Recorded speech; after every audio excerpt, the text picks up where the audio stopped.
பார்க்கும்போதும் பழைய விஷயங்கள்லாம் சொல்லிகிட்டே வருவார். அப்போ சொன்னார், கிட்டத்தட்ட முதல் அவர் சென்னைக்கு வந்து இங்கே ஒரு உத்தியோகம்னு பார்த்தது இந்தியா கிட்ட தான். அவருடைய உதவியாளராக இருந்தார், அதுக்கப்புறம் மேனேஜராக இருந்தார். பின்னாடி சத்யா முடிச்சு ஆரம்பிக்கும் போது அதனுடைய பொறுப்பாளராக இருந்தார், பாகஸ்தராகவும் ஆனார். அப்புறம் தனியாகவும் சில திரைப்படங்கள்லாம் எடுத்தார். அவர் எல்லாருக்கும் தெரியும், அவர் எடுத்த பாட்ஷா படம் வெள்ளி விழா கண்டது. அது வந்து அவருடைய திரைத்துறை அனுபவங்கள். அதன் பிறகு அரசியலில் ஈடுபட்டு அவர் பல அமைச்சர்கள் அவர் அமைச்சராக இருந்தார். அது முக்கியமாக குறிப்பிட்டு சொல்ல வேண்டியது, அவரோட பழக்கம் ஏற்பட்டது எனக்கு அந்த சமயம்தான். அறநிலைத்துறை அவர் அமைச்சராக இருந்தார். இருந்தபோது ஒரு சின்ன விழா சென்னையில் டிநகர் சிவாவிஷ்ணு விழா கோயிலில் நடந்தது. அது என்ன ஒரு மிகப்பெரிய விஷயம்னா, ராஜராஜ சோழன் கட்டிய அந்த கோயிலுக்கு கிட்டத்தட்ட 250 வருஷம் கும்பாபிஷேகம் நடக்கலை. எல்லாருமே பொறுப்பேற்றுண்டு செய்யறதுக்கு பயந்துட்டு ஒதுங்கி இருந்தாங்க. அப்போது பாலாஜிராவ் போன்ஸ்லே அவர் தான் தலைவராக இருந்தார்.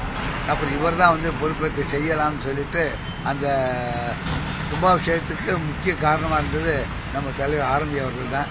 மிக சிறப்பாக செஞ்சாங்க. அதுக்கப்புறம் தொடர்ந்து இப்போ 12 வருஷத்துக்கு ஒரு தரம் கும்பாபிஷேகம் நடந்து வருகிறது.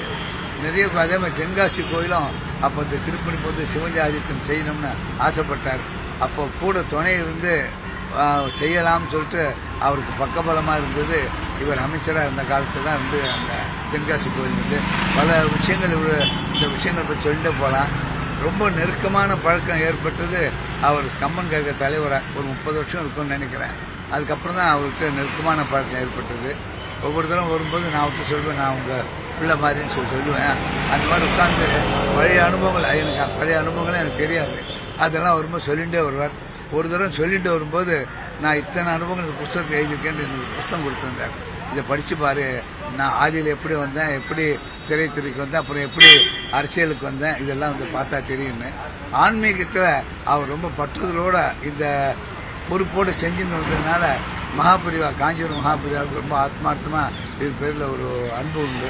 முக்கியமான விஷயங்கள் இருந்தால் இவர் இப்போ அந்த துறை அமைச்சராக இருக்கும்போது இவர் காஞ்சிபுரம் வர சொல்லி இவரோடு பேசுவார். இந்த மாதிரி செய்யணும், இந்த மாதிரி செய்யணும்னு.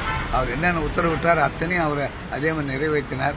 ஒரு மிகப்பெரிய நஷ்டம் இந்த அரசியலுக்கு உலகத்துக்கும் ஆகட்டும், அதே மாதிரி திரைத்துறை படட்டும், அதே மாதிரி இலக்கிய உலகமாகட்டும், எல்லோரும் ரொம்ப ஆசையாக 100 வயசு கொண்டாடணும்னு நாங்கள் ஆசைப்பட்டு இருந்தோம்.